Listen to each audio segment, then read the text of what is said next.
আসসালামু আলাইকুম। আজকে আমি দুপুরের রান্না করব। তো দুপুরের রান্নায় দেখা গেছে যে আমার অনেকগুলা মেনু, ভাবলাম আপনাদের সাথে শেয়ার করি। যেটা হচ্ছে খাসির মাংস। এখানে আছে প্রায় 750 গ্রামের মতো। এটা হচ্ছে কাঁকড়া আর এটা হচ্ছে মাছ। কাঁকড়া ভাজি করব আর খাসির মাংস আলু দিয়ে ভুনা করব আর মাছ হচ্ছে পেঁয়াজ দিয়ে ভুনা করব।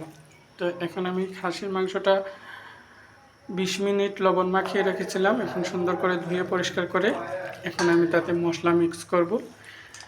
মাখায় ম্যারিনেট করে আমি রেখে দিব প্রায় আধা ঘন্টার মতো। প্রথমে আমি দিয়ে দিলাম আদা রসুন জিরা একসাথে বাটা।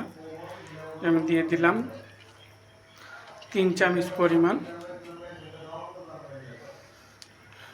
বাটা রসুন, দিলাম 2 চামচ পরিমাণ কুচানো পেঁয়াজ, দিলাম হাফ কাপ,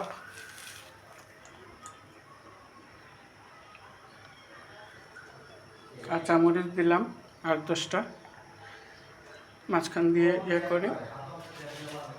এখন আমি দিব গরম মশলা, দারচিনি, এলাচ, লং,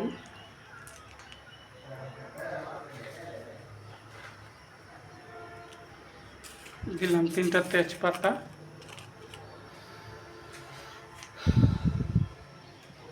এখন দেবো আমি লবণ চামচ। হ্যাঁ, লবণ এতটুকু দিলেই হয়ে যাবে। মরিচ গুঁড়া, ঝাল যারা বেশি খেতে চান তারা একটু বেশি দিবেন, যারা মিডিয়াম খেতে চান মিডিয়াম দিবেন। আমি দিব হচ্ছে 2 চামচ।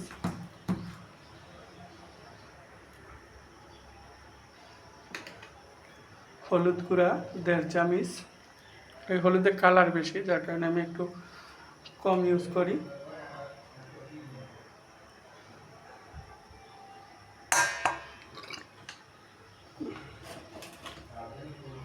ধনিয়া গুঁড়া 2 চামচ।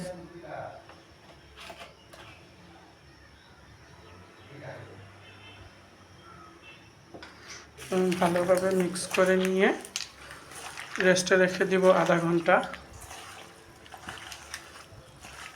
একটু সময় নিয়ে ভালোভাবে ম্যারিনেট করতে হবে যাতে মাংসের গায়ে মশলাটা ভালোভাবে ঢুকে।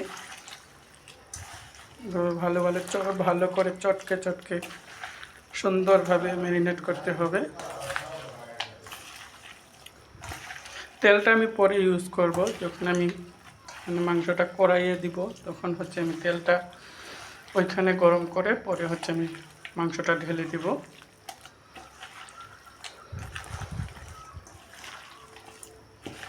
ভালোভাবে চটকানো হয়ে গেছে, এবার আমি রেস্টে রেখে দেব আধা ঘন্টা পর আমি চলে আসলাম।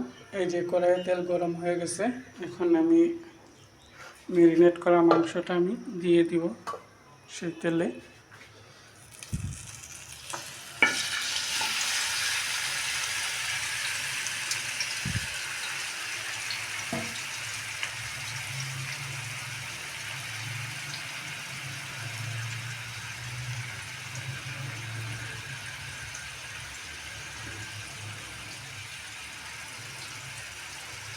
মাংসটা এবার তেলের সাথে ভালোভাবে মিক্স করে নিব।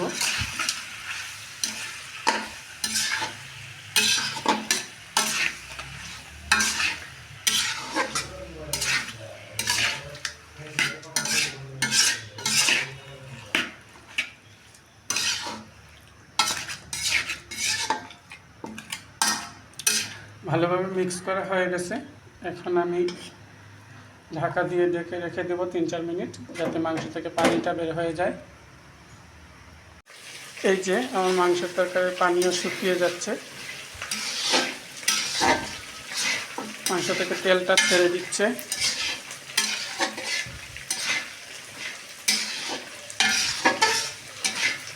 অনেকে বলে খাসির মাংস রান্না করলে গন্ধ আসে, আসে, মানে একটা বাজে স্মেল আসে। আসলে হয় কি, মানে ধোয়ার আগে মাংসটা আনার সাথে সাথেই যদি আপনারা 10-15 মিনিট 2 চামচ লবণ মাখিয়ে যদি রেখে দেন, পরে দেখবেন খাসির মাংসের ভিতর থেকে সব রক্ত গন্ধ সব কিছু বের হয়ে গেছে। 10 মিনিট পর ভালোভাবে সুন্দর করে পরিষ্কার করে ধুয়ে নিলে এই গন্ধটা রান্নার সময় থাকে না। এবার আমি গরম পানি অ্যাড করে দিব। এবার আমি গরম পানি অ্যাড করে দিলাম 1 বাটি। এবার এই পানিতে হচ্ছে মাংস সেদ্ধ হয়ে যাবে। পরে হচ্ছে আমি আলুটা অ্যাড করে দিব। পানিটাও শুকিয়ে যাচ্ছে, মাংসও সেদ্ধ হয়ে গেছে। এবার আমি আলুটা দিয়ে আরও কিছুক্ষণ আলুটা সেদ্ধ হওয়ার জন্য অপেক্ষা করব।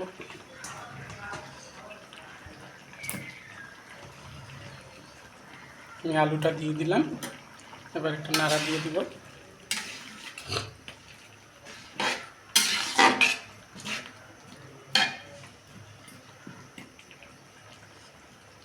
এবার আমি 5 মিনিটের জন্য ঢাকা দিয়ে দিব।